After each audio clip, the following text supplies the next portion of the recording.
কিন্তু তাদের শেখ মুজাফফর বিন মুহসিন যদি এখন বলে আমি এখন রাজি, আব্দুর রাজ্জাক বিন ইউসুফ যদি এখন বলে এখন রাজি, এরা জীবনে বসবে। রেজাউল করিম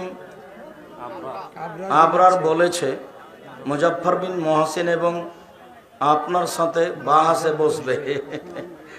বাহাসে বসবে, জাতিকে দেখাতে চায়, নিজেকে পরিচিত করতে চায়। আব্দুর রাজ্জাক সাহেবকে অত ছোট মনে করছো তুমি? আমি তোমার গ্রামের মানুষ, সেই জন্য তুমি এরকম করছো। জীবনে কোনোদিন আমি কারোর পাতা পড়িনি, পিছনে কে আছে এটা আমি কোনোদিন দেখিনি। এরকম আবরার, এগুলো কোনো আমার হিসাবের মধ্যে নেই। সরিষার সমরণে মাথায় নিয়ে আসেনি কাউকে কোনোদিন, 1 মিনিটের জন্য নয়। দিন রাত আমার বদনাম করে ভরে ফেলে দেখ না মাঠ ঘাট।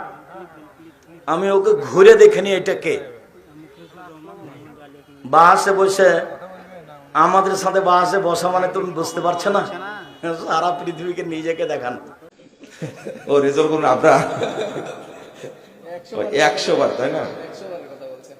ও বহুদিন আগেই তো বলেছে আপনারা আয়োজন করেন এনি টাইম, শর্ত জেলা প্রশাসক থাকবে ওই জায়গাতে, এসপি সাহেবের নিরাপত্তায় কি কি বিষয় হবে বাহাস এনি টাইম।